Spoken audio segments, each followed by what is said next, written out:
Talofa love, everybody. Thank you for joining my show again tonight for Island Girl Views.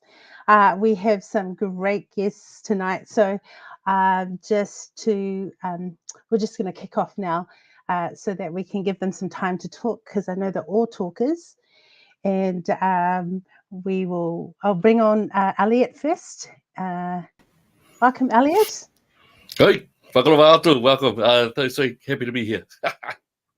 Great to have you. And then we're going to bring in Watson. Talofa, Watson. Tēnā kōrua, Elliot, tēnā koe Leao. Kei te mihi. Thank you. And then we've got James. Kia Hello, ora. James. That's Farmer James now. Oh, sorry. I thought you were identifying yourself as an island girl tonight.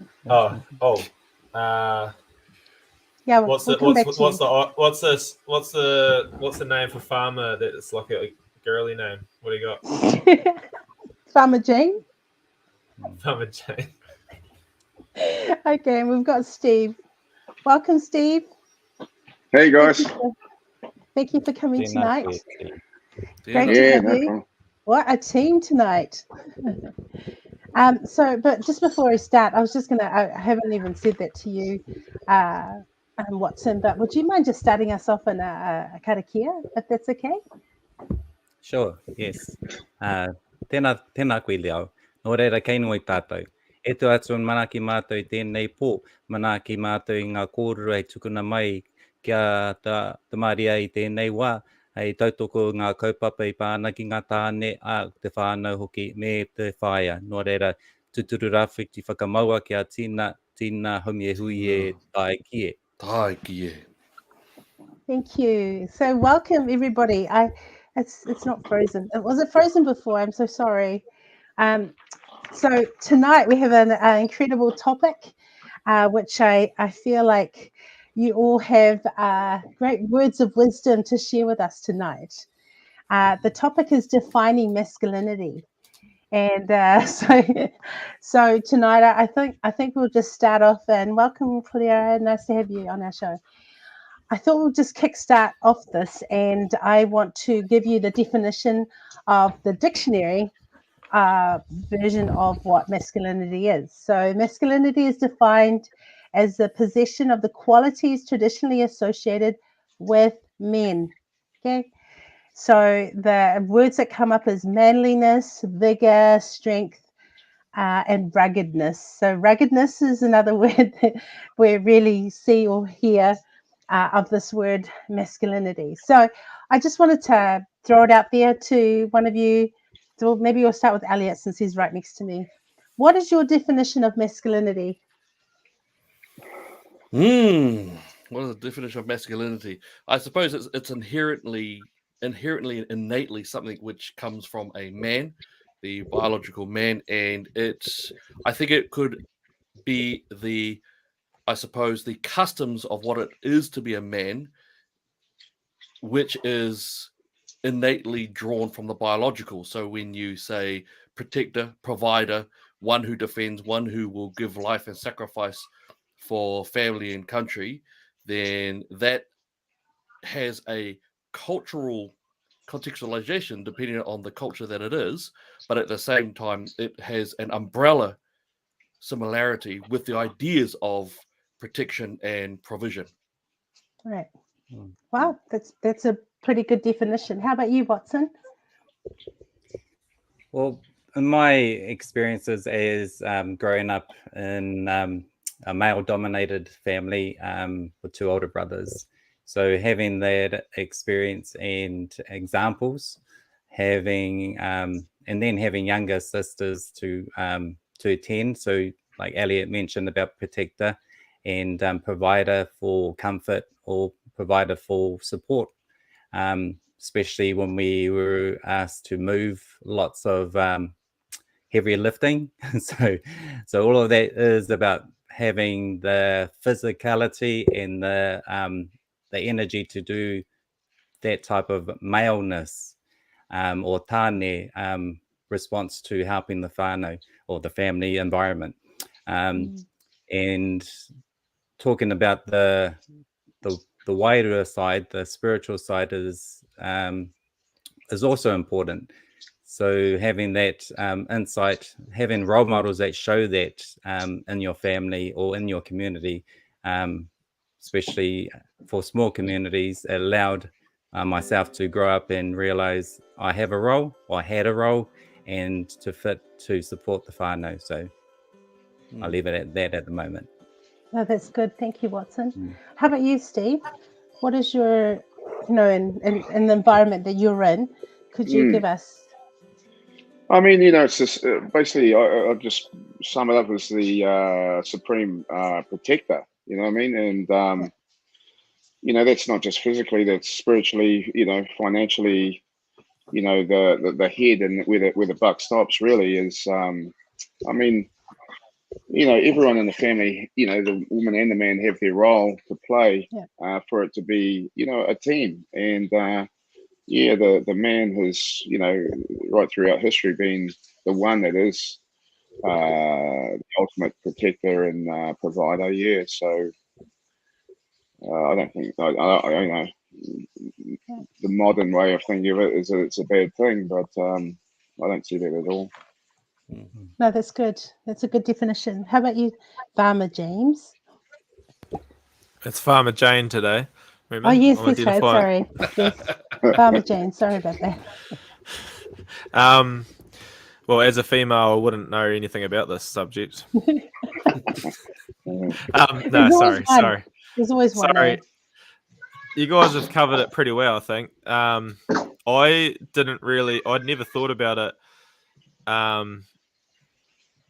until I did a video about, I don't know, 6 months ago or so, and it was 10 men standing up around this barbecue. We had a barbecue, had a few beers, and talked about what they thought was going wrong with the country. And I thought these guys did a bloody awesome job. Like, I just felt so proud of being in that moment and having the discussion. Like, no one knows what we talked about for the couple of hours before that stage, and there was men crying in front of me, like they were pretty distraught. And then I said, what about if we just go out there and everyone has 30 seconds each to go put a message out to the people? And honestly, I couldn't have felt much more prouder at that time. And then that was on a Friday night, and on the Monday, radio, what's her name? She's a real little rat bag. She works for the news anyway. She posted a tweet and said that how we're toxic masculinists, and I'd never even thought about it before. I was like, what the hell does that mean? So I realized, was that feedback? Has it stopped? I'd never realized what it was, or if it was bad or good or whatever. And then at that moment, I realized what people think it is now is basically when men have a voice, all of a sudden that's toxic masculinity, and we just need to bend over and just take it all the time. And if we get told off, we just need to take it. And as soon as a man stands up and has a opinion, basically we're toxic.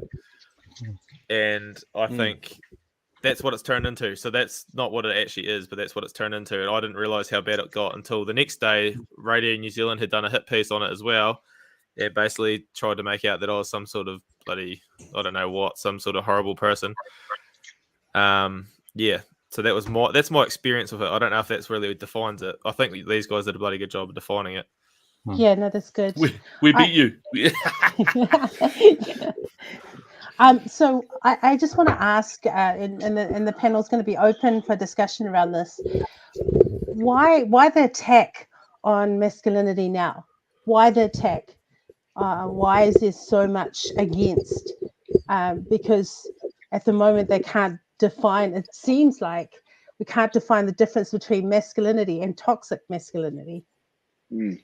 So I just think a population without men is very easy to control, and if there's no voices, the powers that be can just do whatever they want. It's pretty simple, and trying to strip any type of leadership or any type of person that wants to question the narrative and label them as being toxic or a nut job or a terrorist now, and it's unbelievable the way it's been portrayed, and I don't think a lot of people buy it, but it's the only story being told. So yeah, it's really taken traction in the last few years. I think for myself, I would say that Steve's actually pretty much on the money. The man has historically an innate protector element in there where he leads, he provides, and he protects. And the man is a very inconvenient factor within the progressives' push against the family. So when you look at, I'll come from the angle of youth work because I've spent about 20 years in youth work, and before that I was a bit of a at-risky myself. So in that element, time and time and time again, people like to say, "Oh, it's Māori, it's Pacifica, it's literacy, it's poverty, all of that sort of stuff."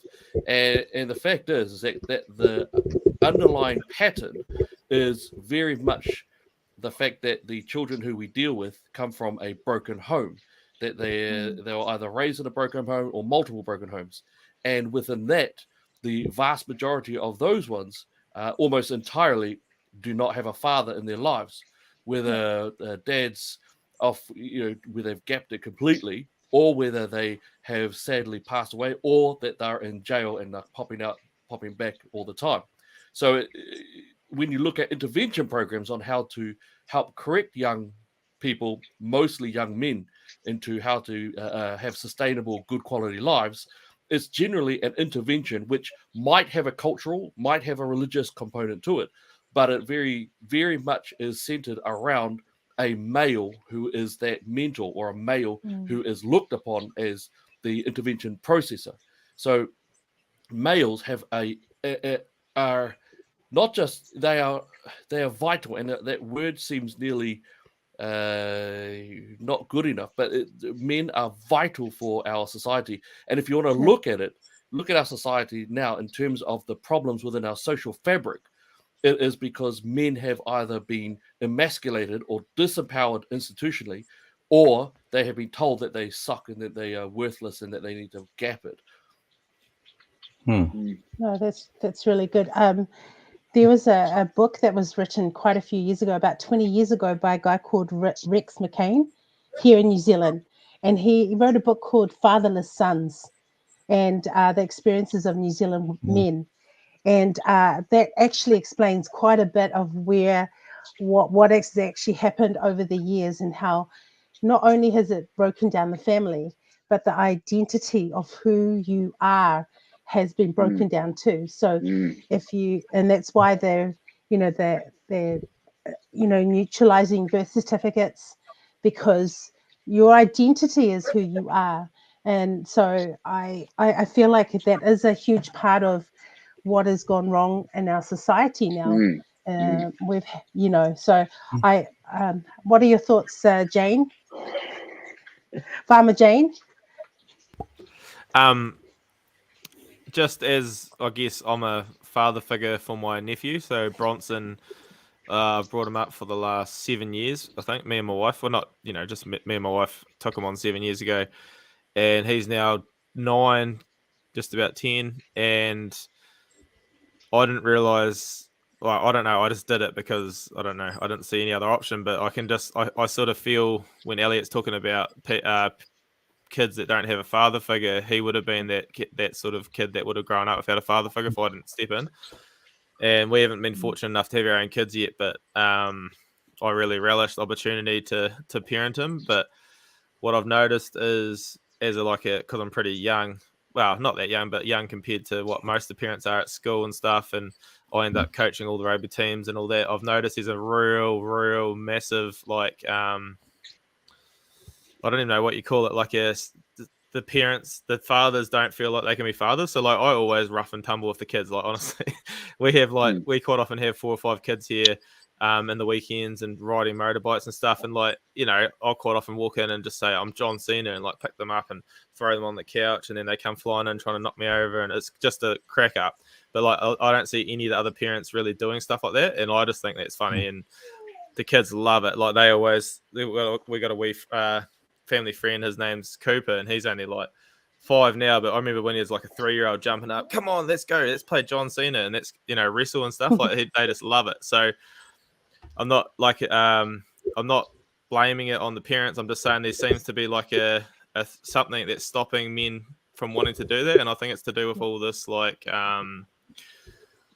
I guess sexual crap that goes on, and you know, people are too scared, they get blamed that they might be, I don't know what they're even called, but molesting kids and stuff. So they're too scared to even go near the kids because they'll get blamed for doing something like that, and which is just pretty shocking. And like, of course, that's going to make men want to stand back and go, "Wow, no, bugger that! I don't want to have anything to do with the kids, and I definitely don't want to get left anywhere near, you know, a little girl." So that's just, you know, but that's, of course, that's just brought this whole where men have just stepped away, and you know, I can see there's reasons for what's happened in the past, but I'm like, it's just not a healthy relationship. Like, if you're a real man, you wouldn't do something like that to a child anyway. So I can't see.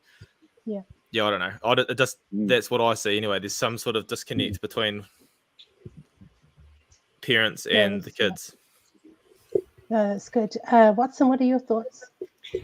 So, just go back to where Elliot was talking about role models for our young tāne, that I grew up with support from my grandmother, and at the moment, our grandparents are taking hold of their mokopuna or their grandchildren and taking a lot of that relationship building.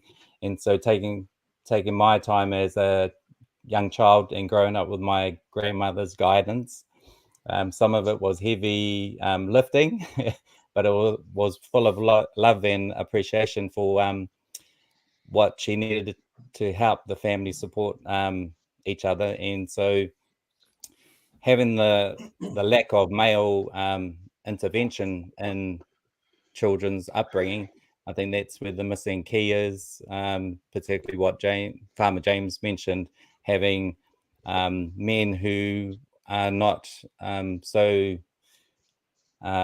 confident in working out the boundaries or setting boundaries when they're engaging with children or engaging with other people's children. So, for instance, my background's in teaching, and educational background is finding that fine line and keeping it. Yeah. No, that's good. So I just want to bring up something else that I want to bring out to all four of you, is seeing it from your perspective. Now we have ram raids from really young children right up to teenagers. It's absolutely gone berserk. Do you have any ideas as to what we can do to rebuild, bringing men back into a structure where they can be an influence? I thought I'll start with you, James, because you've already started something which I think is really important to share with everybody, if that's okay. You're muted. Throwing me under the bus again. I wasn't thinking I was going next. Anyway, Always. So this thing in the background, mental. So when I did this video, I was feeling pretty good about what I'd achieved. I thought I'd really done something by getting these guys together. It wasn't just me that done it, by the way, but I just was the one that happened to video it and had a platform where it went viral. And I thought I'd done a really good thing. By the Monday, what's that lady's name? Kirsten Hall. She tweeted it. Yeah, she's from TVNZ or some bloody thing. She tweeted it. It got like a couple 100,000 views on Twitter, like literally instantly. I was like, far out. And I was expecting to read all these because Twitter is a pretty like lefty place to go, and I'm expecting to see some pretty horrid comments because I know what they're going to say, especially when she say headlines it, toxic masculinity and misogyny is rife in the freedom movement. I was like, oh, here we go. And so I read the comments, and the first 20% were pretty horrid, like as you can imagine. And the further I got down, there was like people with like pink hair or like coloured hair that were like, oh, these guys just seem like regular blokes. I'm like, what the hell? I didn't expect that. And then I was going down further and further, and then it got more and more positive. And I don't think she got the desired effect. Put it this way, by the end of it, it was pretty much more positive than negative. And I was like, oh, I think she might have stuffed this one up. Anyway, the next day I read it, and by the time she did that, I felt like a pretty bit like a mice or something tiny, because I felt pretty torn to shreds. thought I might have been quite a bad person. And then Radio New Zealand come out and put enough energy to do a hit piece on me and literally like cut it out and made me the front and center of being a misogynist. And I was like, far out. I'm a bad man. And if I felt like a mouse before, I felt like a little insect after this. Like I felt pretty shit. And then after that, I realized, oh, okay, I see what it is. As soon as someone puts their head above the parapet, they just get shot down, and that is not healthy. So I thought, what can we do? So I decided that we needed to get more of these men standing up, more of these men getting their voice out there. So I got sent this name, Mental, and it was like, it's about men. Can't really see it that well because it's too light, but it's men. Oh, I've got it on my shirt here. So men all, and there's a T, a big arms, like a big bear hug around it, and that's mental. And that's like it's an idea. I haven't actually done as much as what I should have done on it because I've been too busy being a bit of a bloody, I don't know what, a nuisance to the government, put it that way. And we've got some groups up and running, and I've got some people sort of like doing it without it under the same umbrella, which is all that matters. But the other day, the FU, have you heard of the FU? Yep. They were having a barbecue in Dunedin, and they said, "Oh, do you know anyone in Dunedin?" And I was like, "Oh, I definitely know." So I just went onto my Mental Dunedin group and said, "Guys, can we sort out a barbecue in Dunedin?" And they're just like, "Sweet as," straight away. So like these guys I met once from a Farmer James tour, literally just set up a barbecue and run with it. I was like, you know what I mean? Like that's the sort of connections you have, and they're just like, they think it's awesome. And so just those sort of things that's created in the community, that they want to do stuff like that together, just to bring men together to talk about stuff, to help each other out, and you know, support the community is pretty important, I think. I think it's very vital. Actually, it's a huge part of strengthening the resolve of men. It's such an important part. I want to just go over to Steve, because Steve, you've been doing this for quite a few years with your gym, and also with so can we just have a little bit of a chat with you as to? Yeah, I think a lot of it's there's been lack of good male role models, and boys learn differently to girls. Boys are very visual and need to see good parenting and good practicing in action to simulate that. And without that on hand, they do fall between the cracks and will revert to adrenaline dumping crime to try and be the man. And it's just the way boys are. They're just excitable, and it's just in us as to be the more dangerous stuff you can do as a youngster. I suppose that was part of the movie growing up, with hunting and providing and all that. You had an outlet back in the day. Now it's society's pretty sterile, and I think these kids just fall between the cracks, and they're just trying to be accepted. And who can be the man amongst their peers is who can do the most craziest stuff if they haven't had any leadership or any guidance. And it's all about who they their identity, really. It's that they're just they're screaming out to be accepted. And I think sport, for young men, for myself, it played a huge role. I was left in a gym. My father was, a very busy man, but I was just lucky enough to be surrounded by good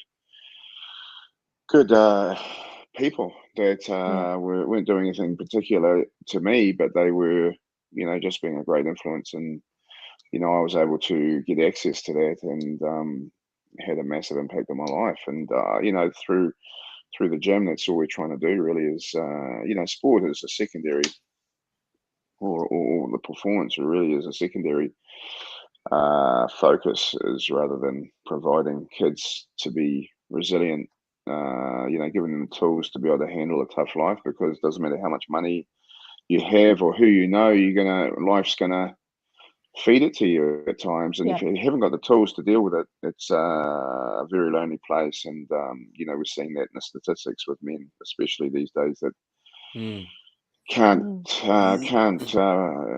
just can't go on. And I think that is, stems right back from having lack of leadership and role models growing up. And like I said, I think sport plays a massive part, or did in my life, and that's the platform that we try to reach the community here. That's good. Thank you, Steve. Elliot?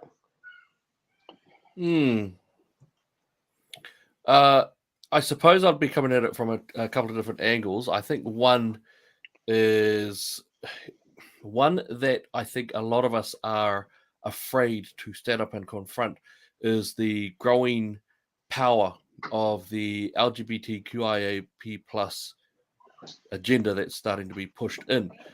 And I'll say that because the activist group have hijacked race. So, for example, the what is it, the iwi takatapui and the whawhawhine, and so there's a flooding of cultural-based words to shove into a agenda. The fact that now children from primary school and up are now taught that their gender is separate from their sex and that they may be a boy, girl, different ways.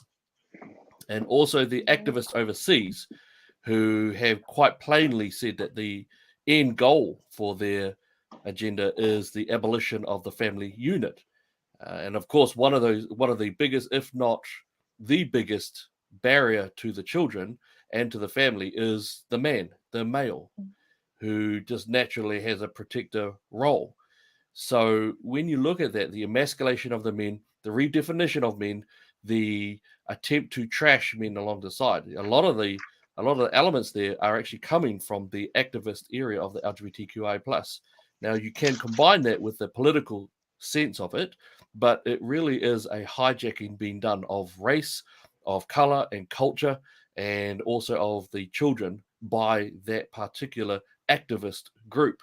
So I think that we need to actually be able to be strong enough and confident enough to stand up and say, step off our family, step away. We need to sort of step to.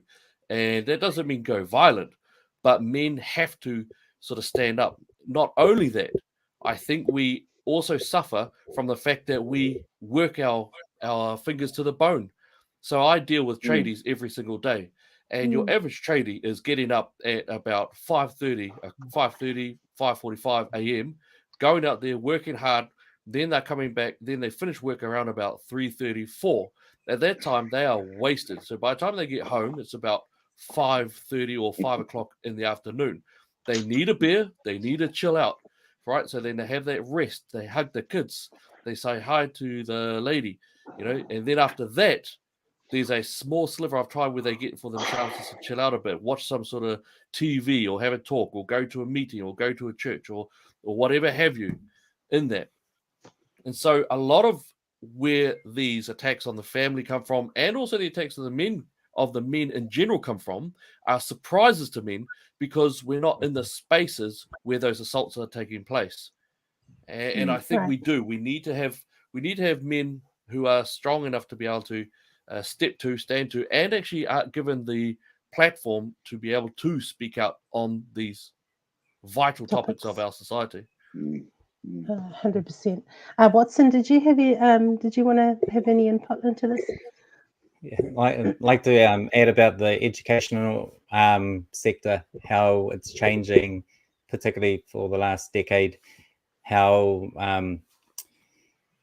when we mention about teenagers now, young men, when they grow from 13 and their puberty hits, and then they become taller, stronger, bigger, and how do they reach out to a bigger, like an older brother or bigger brother in the school system? So particular Māori kura, whare kura, they would align seniors to junior classes so that they have that role model to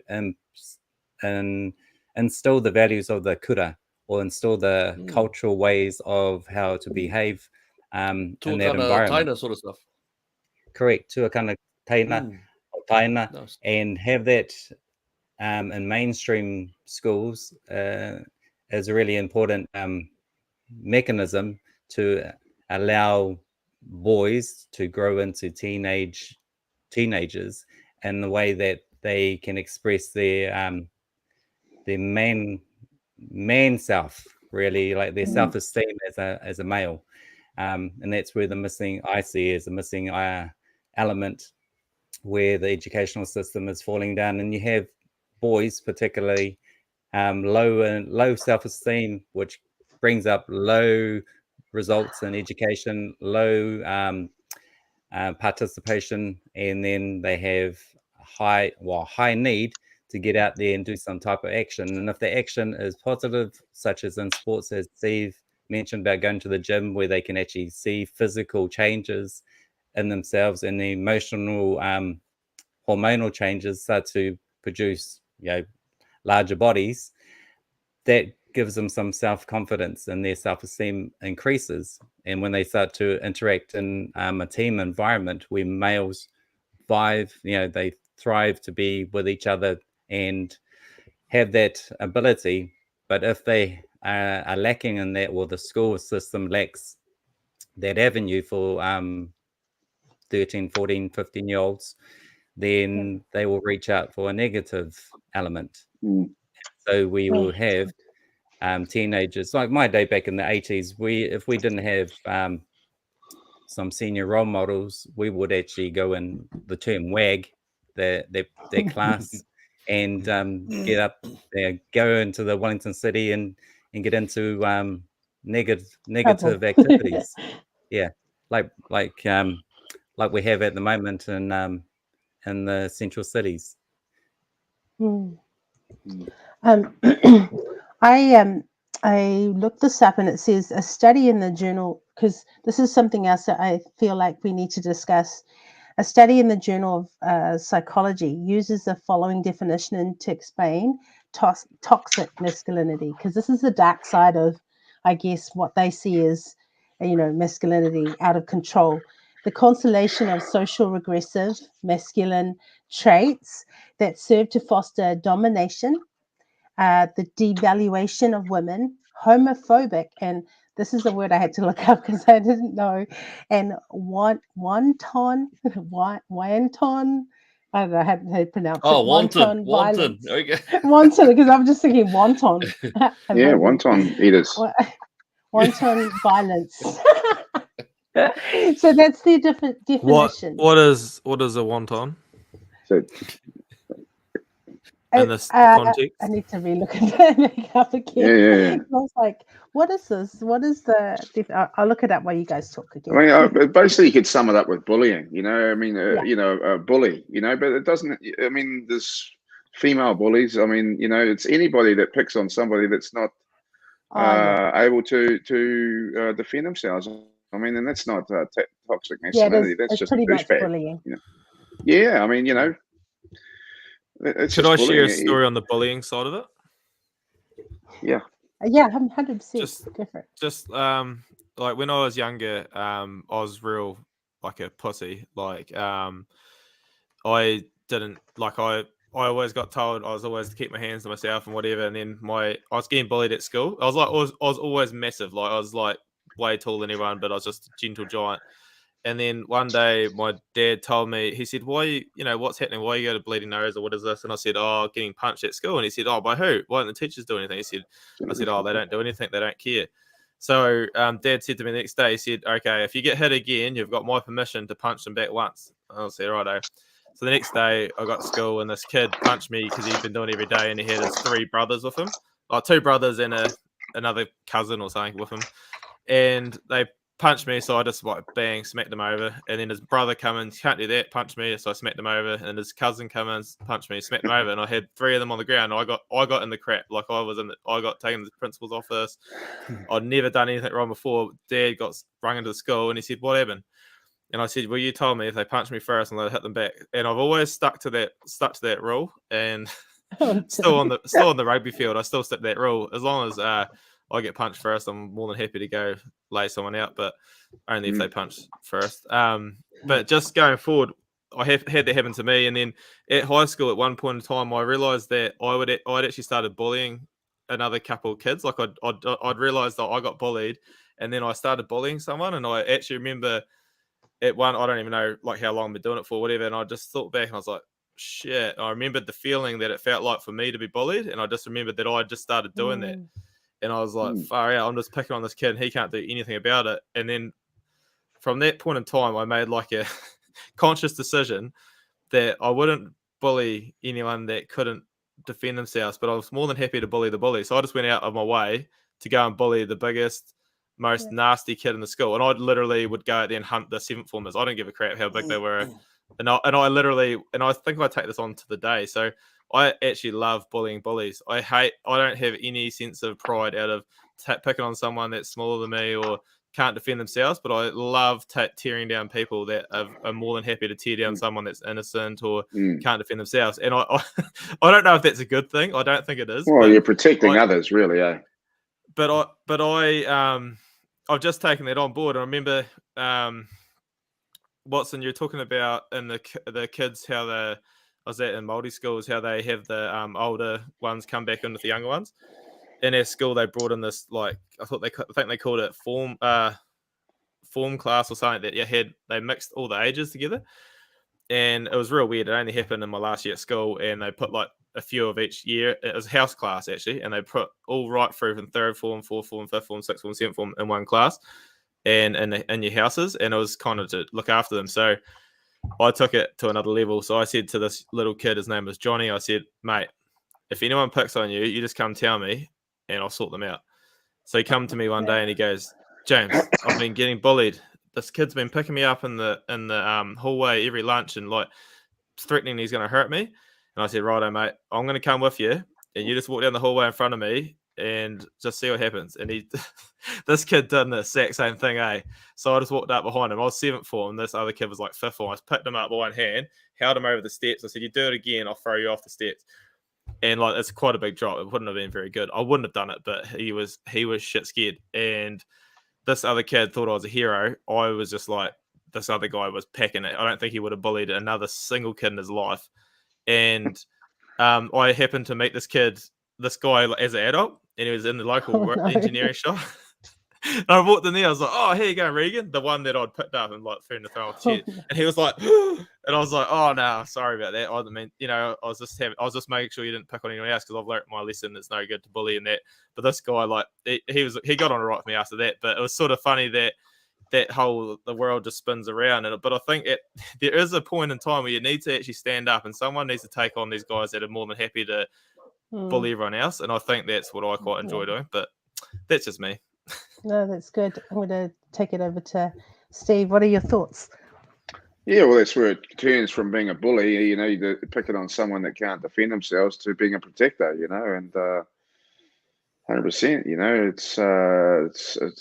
it's a reality in life that there is big bad people out there that like to, they like to hurt people, and if you're unable to protect yourself, they seem to really thrive on that, in that environment. But it's just all about being a protector. But I mean, there's been this smear campaign against the father figure for the longest of time. I mean, you look back at all these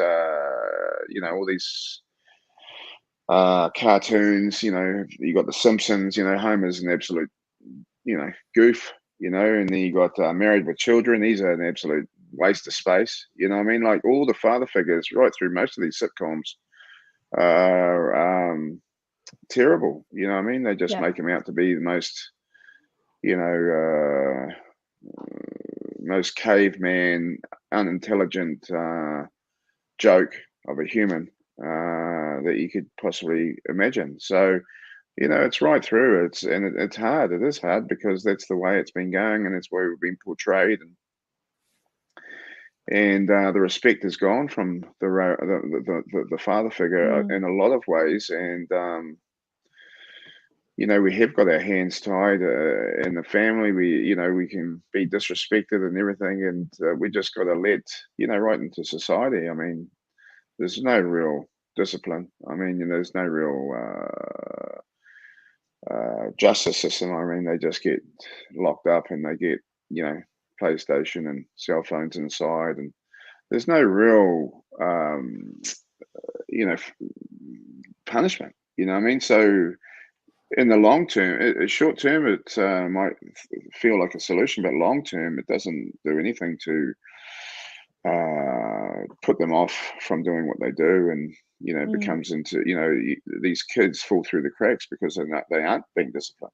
and from a young age, and they just get into a routine, and they need a bigger crime to get it more. They get accustomed to it, and they need bigger and bigger thrills to get that sensation of adrenaline, and they progress if they're not stopped, or if they're not caught somehow and in real time put into them. They just go down this evolve into this full-time criminal, and it's just a lack of discipline from a young age, a lack of justice in our system, and because you can't be seen to be disciplining anybody, because that's that's very uncool. But mate, the victims don't get a second thought, but the perpetrators get all the sympathy and get all the funding, and it's been going for a long time, and we're at the we can see how it's developed our society into people just lost respect for the police, respect for the father, any type of authority figure. Yeah. No, that's right. And also what I've found over the last few years, and I mean, I don't go much to movies very often, but now that I have gone to a few, most of the heroes are women. It's, gone are the days where you had, I think Aquaman was probably one of the few that, that was sort of a male role model in that regard. But most of the movies are, women who have taken this place. And you look at it and you think, well, now that we have mostly solo mums who are having to bring up their children, there is no male role model there available to them, and both girls and boys need to have both, just to help ground them and stabilize their lives. Watson or Elliot, do you want to throw something into this? I think there's a couple of double whammies there. One of the things that you just mentioned about the you mentioned about the man being taken from the family. I think in there's actually some empirical data that we can look to. So something which I've mentioned it a couple of times before, which is in the late 70s, if you were born as Māori, and I use Māori as a bit of a control group because it's a much easier group to have a look at in terms of social statistics. So the Māori family was actually quite strong since the 1900s, since just over the turn of the 1900s, when the records first began. So it was actually quite strong. Even during the urbanization, the urban migration, there was a small shuddering, and then the statistics still showed a good, strong whānau, a good, solid family unit. And the numbers didn't actually start dropping until the late 70s, early 80s. And then it started to just slide down. So if you were Māori who was born in the late 70s, you had an 80% chance of being born into a married mum and dad home. And as of right now, it stands at just below 21 or 20%. So it's approximately 20% now. It was 80%, roughly 80% in the late 70s, and now it's approximately 20% now. And what we have seen is that Thomas Sowell quote. And Thomas Sowell, of course, was a black guy born in the Jim Crow era, and he said the black family has survived centuries of slavery, generations of Jim Crow, but has disintegrated in the wake of the liberals' expansion of the welfare state. Well, we've seen exactly the same thing happen in terms of the New Zealand context, which is in 1974, you had the DPB coming out. That got expanded and spread out through our various regions and areas. And what it did, and it was probably unintended, but what it did do was it subsidized solo parenthood. From the solo parenthood, that's where you've got now the period where now a lot of our rangatahi, our Māori kids are actually being raised in a broken home or a non-married or non-contractually obligated parent home. And the fact is that 85% of solo homes themselves are actually mother-led.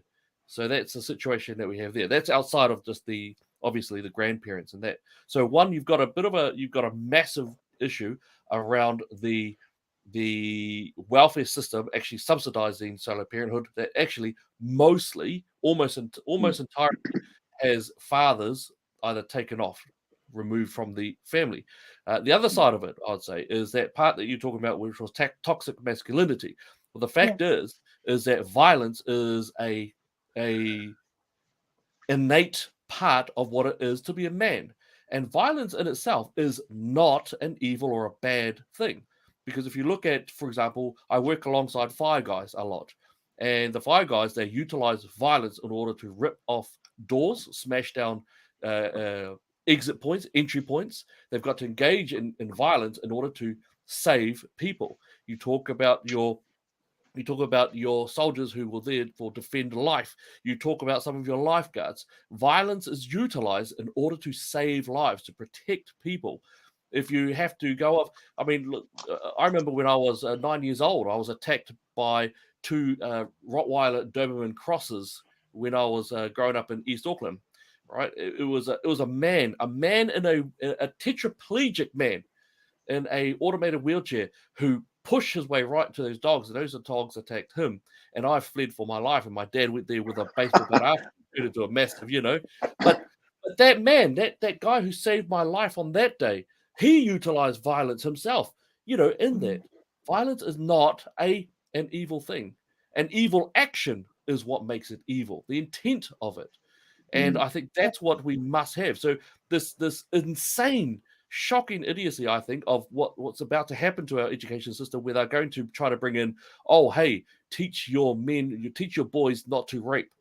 I can't think of a dumber thing to a more foolish, insane, and emasculating sort of curriculum to bring in, because of course we know you're not supposed to rape. The problem is that some males, some females out there twist, and they have an evil they will have an evil intent, and they'll utilize violence in that evil intent. So what we must do, again, lead well, build strong men, repair them as well. Frank, one of my heroes was the guy called Douglas. He was the abolitionist, ex-slave, and he said it's better to build strong men than to repair broken men. So I think that's my part of it anyway. So I just had a look at the definition of violence, which is what it is right now. Number one is the behavioral treatment in which physical force is exerted for the purpose of causing damage or injury. That's one of them. The second one is extreme or powerful emotion or expression. So that must be what you're referring to. Am I right? It's or a great force, I think. Yeah. Don't forget that the one big thing about man and violence is a man should have violence in him. To be a man is to have violence. What we have, however, when my wife goes off her rocker at me, she growls me hard. I could smash her. I could break all her teeth out. I could absolutely smash her physically. What do? I don't do that. Why? Because my violence and my power is restrained. And that's what it means to be a man, is to have that power, but to have that power restrained. Is that what masculinity is? Masculinity is it not to do with having that power and not having the strength to not use it? Is that not what part of what masculinity is? Actual masculinity? Not, you know what I mean? Like if you have this innate ability to cause harm, but you choose to not cause harm because you realize that that's not the right thing to do, and being able to control that. Whereas a lot of these people nowadays, they get triggered, right? They get triggered and they have no control over their emotions, and they just go fly out and they just do whatever. And I think that's sort of part of the issue, is they don't have that strong male or something role model that's taught them to have that control. And like that's the whole point of doing that rough and tumbling when you're playing around with, having a wrestle with your kids, and they're working out how hard they can go until they get a reaction. They're working out how they use their body, and they get angry, and then they have to control it, because you can't go out in life and not ever be able to control your anger. You need to be able to control that. I don't know. Steve would know better about that when it comes to what he does. That Jordan Peterson, I just saw a good one today. That Israel Adesanya just posted something up today, and there was that just a short snippet on that Jordan Peterson, and he was saying, to be a man, to be a good man is to be capable of, be dangerous and capable of great violence, and to have the moral aptitude to not, to not inflict that on others. Being weak, and is not being masculine. It's just being helpless. There's a big difference between someone that's capable of violence and chooses not to use it, chooses it for good, and someone that just can't defend themselves. That just the fact that they're not capable of violence doesn't make them good. He says that's actually what becomes toxic masculinity, is when someone is actually a weakling. And the people that go out and a lot of these guys that do mass destruction, schools and you name it, these guys pick on the weak, and they take life.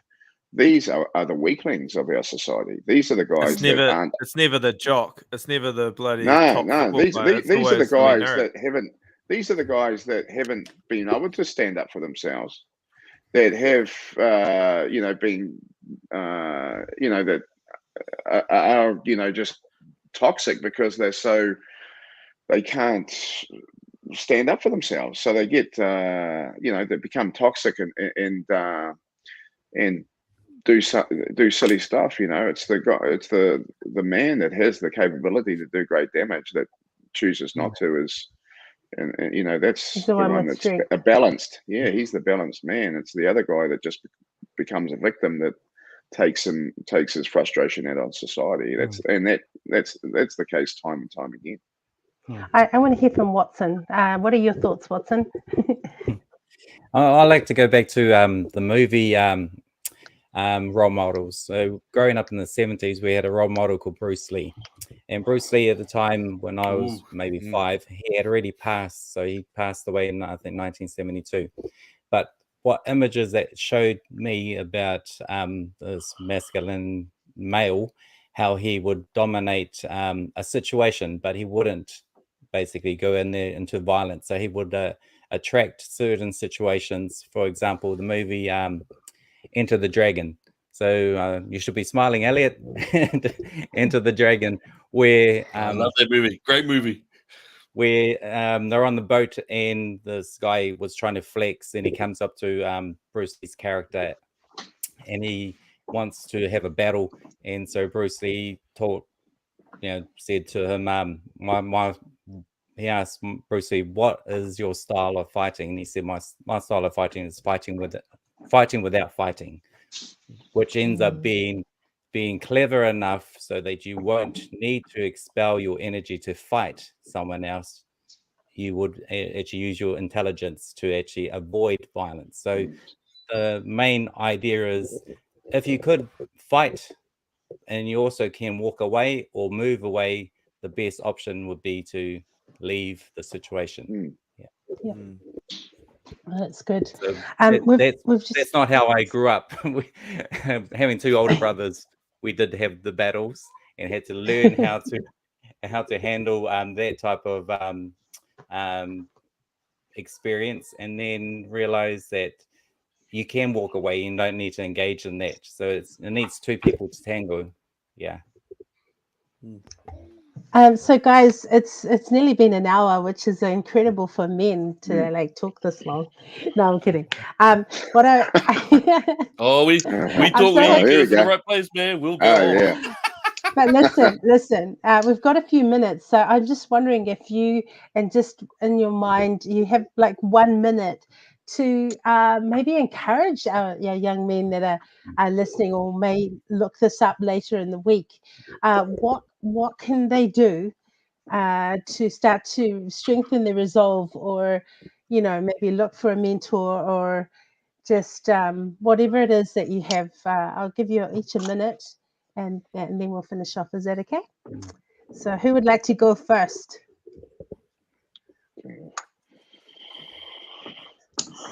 Sounds like Steve. I'll take the lead. Okay. So with the recent winning of World Cups with our beautiful Wahine tour, and the potential of last weekend the rugby league team who just missed out in making the finals. We have Samoa, who have made the grand final for the World Cup Rugby League. In that situation, we have young males that have grown up together, particularly talking about the Samoan members are playing for the Penrith Panthers.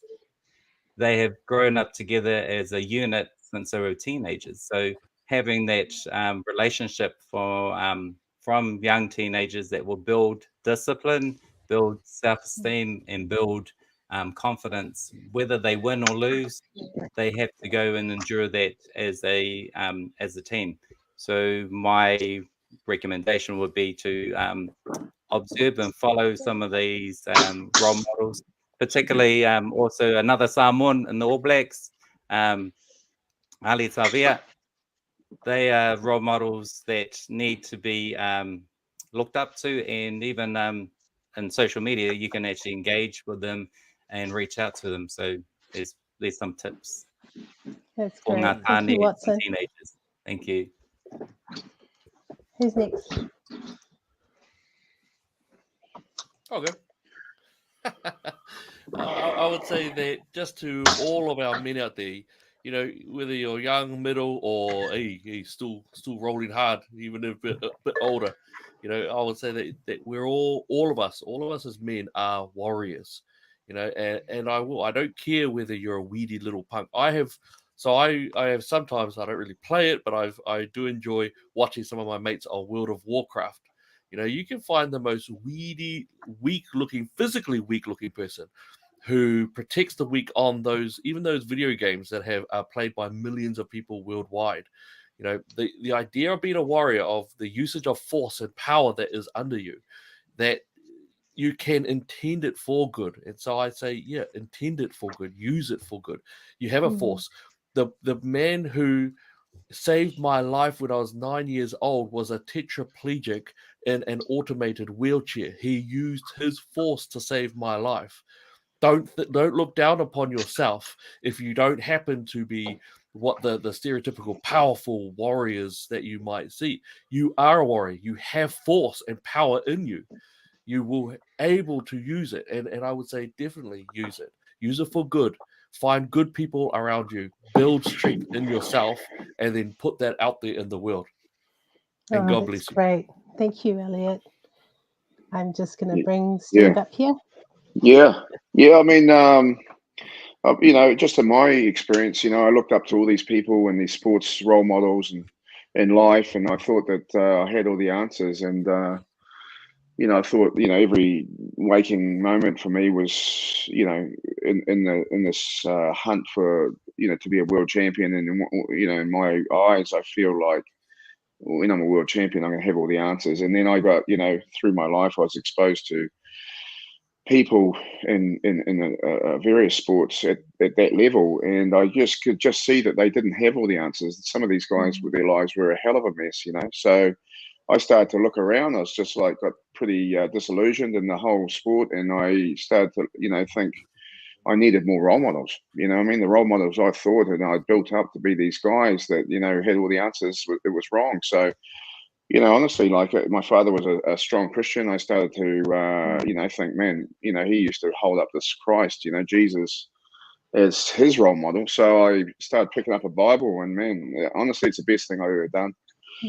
You know, as far as a man that you know, it says no greater love than that he gives up his life for his friends, you know, and he just lived it. You know, it's an amazing story. And yeah, I just, you know, there's a lot of people out there with a lot of hurt. You know, there's a lot of men out there that can't talk to people, and it's just unrealistic to think that we can get to them all. But everyone can pick up a Bible, and just pick a Bible up, man. Just start at you know, I'm a bit of a get to the point. So start at the New Testament, you know, Luke, James, John. It's all just an account of this man's life. And yeah, just it's a game changer. It's an absolute life changer. And yeah, I mean, you know, as far as having a leader that will lead from the front, you know, you can't get a better story than that. So I just encourage the guys to just pick up a Bible and have a listen. And, you know, there is a big, a strong man that's he's actually in New Zealand at the moment, like Franklin Graham, and he's He's having an event this Saturday, actually, just out in the Trust Stadium out in West Auckland. So I just recommend anyone get along there, mate. They've got some great bands, so it's not just a church service. They've got some great bands, and it's going to be a free event, free transport, and it'll be a hell of a night, man. If you've got any questions about life, go along there, mate. You'll have them answered. So yeah. Thank you, Steve. That's awesome. Last but not least, Farmer James. Farmer Jane. Yeah, no, I've changed it. You're male now. You must be male, Okay, boss. righto. I'm a man now. I just guess I think what I found is you can say all you want about what you think, but I think the best way of showing people it is by your stories of what you've actually seen and done, not about what you think you've done or And I was just seeing this. My version is there's a kid. I coach kids rugby. There's this team from Matoda down here, and it's probably it's a very low socioeconomic area. A lot of heavily multi families, a lot of gang members and stuff, and a lot of these kids don't have those father figures. And the first game of rugby my kids played against was against them, and you want to hear the language coming from these kids was atrocious. Wow. And my kids were coming up to me saying, Coach, they saying rubber, like I can't repeat it on here what they're saying, and they were just shocked at the language, and the parents on the sideline were encouraging it. And I just, at the end of the game, one of their kids, so my team was beating them, and they said, "What do we do?" And I said, "I'll tell you what, one thing on a game of rugby is don't use this, just use this." And I said, "Just go and smoke them." I honestly said, you can just tackle them as hard as you want, and they can't do nothing about it. And so I had these wee kids, and like all my team was smaller, but they just wanted to smash these kids, because they were swearing at them. And they went out there and just smashed them. And I'm talking, they smashed them badly, and not injuring them, but the other team knew they were getting rolled. And it got to the point that at the end of the game, I was reffing it as well. And I blew the whistle, and one of their kids tried to fight one of our kids, like after the whistle. And it's like the most cowardly thing you can do in a rugby match is start a fight after the whistle. Like, it's just it's not done. And they did this. So anyway, the last game of the round, it happened to be, we played them first, and then the last game you happened to play the first team again. So my team was playing them, and I talked to them at the start of the game. I was like, "You guys know what you're doing?" And they all got together and they said, "We're going to punish these kids." And I was like, "What?" And they're like, "Nah, we're not going to take it." And they went out, they won 20-0. And I'm not even joking. I had to try and ref this game. And these kids, I gave the other team an extra player just to try and even it up. Nah, it wasn't. I had to try and give them all the ball. But these kids had decided that they weren't going to sit there and take it. They weren't going to get sworn at. They weren't going to get treated like crap. They're going to just go and take it themselves. And these kids actually led by example. And I'm not just going and saying, just go and smash the other team, but I tried to even the game up as much as I could and not be a douchebag. Like, I was trying to give the other team as much ball as I could, but these kids were just coming, smashing them, picking them up, ripping the ball off them and scoring at the other end. And I was like, far out. At the end of the game, I thought, man, these parents are going to hate me because the other team, and because none of them wanted to ref it because they knew how naughty the kids were. They knew they wouldn't be able to control them. And I was happy to do it because I've dealt with them before. No issues with the kids at all. If they did anything, I just gave them a tune-up, basically, and they just stopped it. And at the end of the game, one of the parents came up to me and said, "Thank you." And I was like, "From their team?" And I said, "Oh, what for?" And she said, "You've just taught these kids a lesson." And I said, "I didn't do anything." She said, "No, but your team played as a team and absolutely showed our team what they need to do. And could you come and give them some advice?" And I said, "I'm more than happy. If you want to ring me up next year, I'll come along and teach you." And I'm happy to, but it was actually the kids that did it. I didn't teach them anything. I just taught them the work ethic and how you beat, shoulder. Pretty simple. Someone's talking crap, just smoke them, tackle them. Don't play illegally, but just tackle them as hard as you want. That's game of rugby. And when they learn those sort of things, they go and take it. They lead by example and they go do it themselves. And I that was the lesson. The kids taught me the lesson was they just went out and grabbed it. And I was just proud. And I think that was, to me, was the main lesson I took out of it, was just go out there and get it and be your own leader. Don't look up to I get what Watson's saying about, you know, have your role models, but I know what Steve's saying as well. Like, you can go up to these guys and then they go and do a drunk driving and get in the crap, and you're like, oh, fuck. And you get disillusioned. But look in your own community. There'll be good people in your own community that you can go out there and think that guy's a good man, and how can I help him out, or what's he doing, and then go and just jump along and don't be afraid to help out, coach a local team, or do something like that, and just get out there and do it, and you'll learn just as much from doing that as you will from watching TV. I don't know. That's my opinion anyway. That's awesome. Thank you so much. I just want to say thank you for each of you and your time that you've taken to speak tonight on, you know, defining masculinity. I just, because it's my show, I just want to just pray and bless you guys, if that's okay, before we finish. So, God, I just want to thank you for each of these men. And I thank you, God, that you have a purpose and a destiny for each of their lives. We thank you for who they are in our communities. We pray that you'll strengthen them in everything that they do. And we pray, God, that you'll bless them and your favor will be on them and their children, and Lord, for many generations. I thank you that they were able to be able to be here tonight and to speak out. I pray you'll continue to give them strength. And we pray these things in Jesus' name. Amen. Amen. So thank you again, guys, for being with us tonight. And until next time, thank you so much.